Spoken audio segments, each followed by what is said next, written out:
La parole est maintenant à Madame Carole Grandjean, représentante de la Commission des Affaires sociales.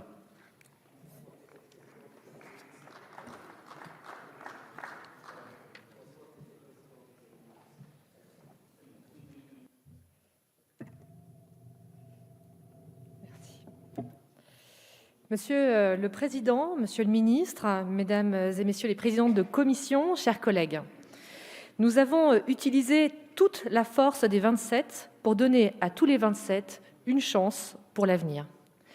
C'est par ces mots que la présidente de la Commission européenne, Ursula von der Leyen, a conclu, le 16 septembre 2020, la présentation de sa vision pour une Europe sortant plus forte de la pandémie. À la faveur de la crise Covid, mais aussi du Brexit qu'elle affronte de façon unie et du plan de relance européen, l'Europe a marqué une nouvelle étape dans sa construction sociale et économique. Depuis 2017 déjà, par le socle européen des droits sociaux, l'Europe s'engage autour d'un programme commun, la conciliation entre économie et sociale, la valorisation de nos compétences et la facilité que nous avons à circuler, travailler, vivre dans ce marché commun. 20 principes partagés autour notamment de l'égalité des chances, de l'accès au marché du travail, des conditions de travail équitables, de la protection sociale ou encore de la responsabilité sociale en entreprise. En effet, notre défi commun est de relever ensemble les réalités de demain, telles que la globalisation, le vieillissement de nos populations, la digitalisation, les mobilités renforcées et la transition environnementale.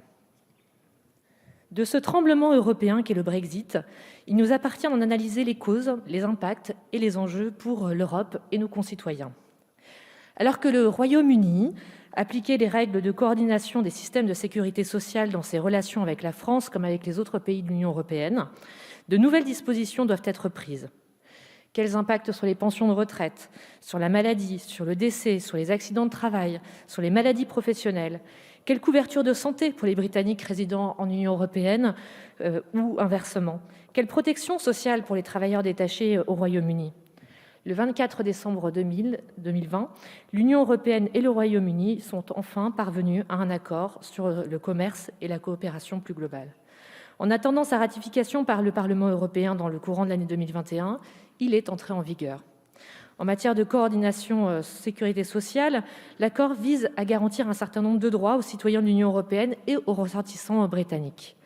Concernant la libre circulation des Européens, elle a pris fin le 1er janvier 2021.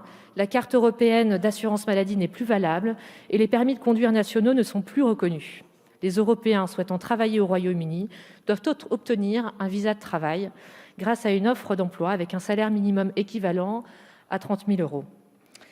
Chers collègues, le travail mené porte les marques d'une sortie concertée et ordonnée, dont le défi réside désormais dans le contrôle effectif et le suivi démocratique des dispositions mises en œuvre. Je sais la vigilance de nos collègues parlementaires européens en la matière et notre Assemblée devra y prendre toute sa part. À l'échelle européenne, l'actualité nécessite l'analyse objective de la stratégie vaccinale de l'Union.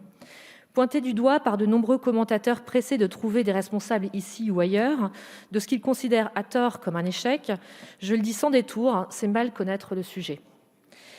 Au départ, plusieurs grands pays européens, dont la France, l'Allemagne, l'Italie, démarrent une négociation avec des producteurs de vaccins et signent de premiers accords avant de transmettre le flambeau à la Commission, afin de porter de manière effective la solidarité européenne. Les pays membres ont imposé à la Commission, dans sa stratégie de négociation, de maîtriser les prix. Le pari a été tenu, l'Europe paye ses vaccins d'un quart à moitié moins cher que les États-Unis.